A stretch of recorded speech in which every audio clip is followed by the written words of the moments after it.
House Resolution 818. So ordered. Mr. Speaker, House Resolution 818 provides for consideration of H.R. 4156, the Orderly and Responsible Iraq Redeployment Appropriations Act, 2008. The rule provides 2 hours of debate and provides for one motion to recommit. Mr. Speaker, the war in Iraq has gone on for nearly 5 years. Thousands of our brave men and women have lost their lives. Many more thousands have returned home with injuries so severe that they will require a lifetime of medical treatments. We have spent hundreds of billions of dollars on the war, virtually none of it paid for, almost all of it on our national credit card.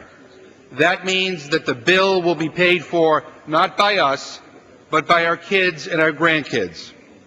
The war has diminished our standing in the world. It has distracted us from the war in Afghanistan, the very place where those responsible for 9/11 are now regrouping. And it has put incredible strain on the readiness of our armed forces. The President of the United States and many of my Republican friends have argued fiercely over the years for a blank check. They want no strings, no conditions, no benchmarks, no end dates, no accountability, no nothing. Today, they will tell us that the President's strategy is working, that the recent decrease in deaths and casualties in certain areas of Iraq prove it, and therefore we should provide yet another blank check. Mr. Speaker, let me caution my friends about declaring mission accomplished yet again. While all of us pray that the violence continues to subside, we should also appreciate history enough to know that lulls in intense violence are not always permanent. And let me also state that the current levels of violence in Iraq are still unacceptably high. And as Joe Christoff of the Government Accountability Office recently testified, this recent reduction in violence should be put into the proper context, as it coincides with increased sectarian cleansing and a massive refugee displacement. Let me quote, "You know, we look at the attack data going down, but it's not taking into consideration that there might be fewer attacks because you have ethnically cleansed neighborhoods, particularly in the Baghdad area. It's produced 2 million refugees that have left, and it's produced 2 million internally displaced persons within the country as well," end quote.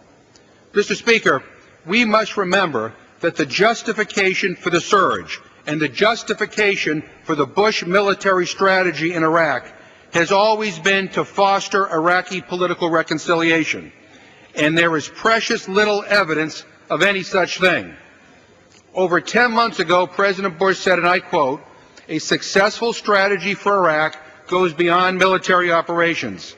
Ordinary Iraqi citizens must see that military operations are accompanied by visible improvements in their neighborhoods and communities, so America will hold the Iraqi government to the benchmarks it has announced," end quote.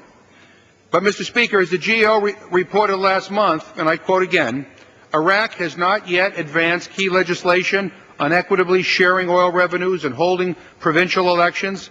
In addition, sectarian influences within Iraqi ministries continue, while militia influences divide the loyalties of Iraqi security forces, end quote.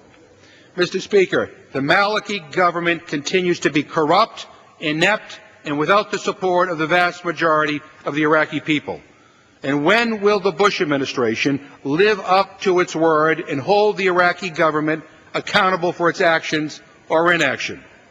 The fundamental crisis facing Iraq remains the same: the inability of Sunnis, Shiites, and Kurds to agree to set aside their sectarian divisions and live in peace.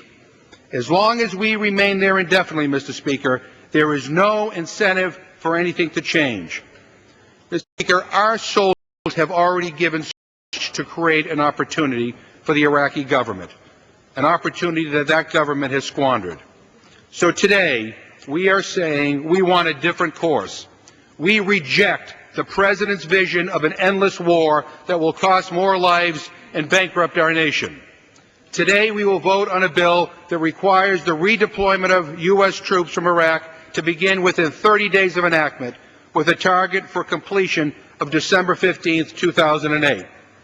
It would prohibit the deployment of U.S. troops to Iraq who are not fully trained and equipped, and it changes the mission of our forces.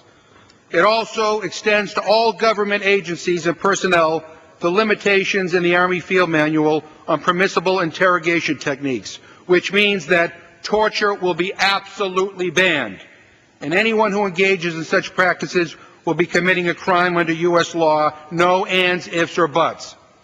Mr. Speaker, it is no longer acceptable for Congress to simply write yet another blank check. It is not acceptable for the President to... I yield myself an additional 30 seconds. It is not acceptable for the President to simply run out the clock and hand this problem off to his successor. This is a war that George Bush started, and this is a war that he needs to end. For the sake of our troops, for the sake of our country, we need to support this legislation. Enough is enough. I reserve the balance of my time. Gentleman from California.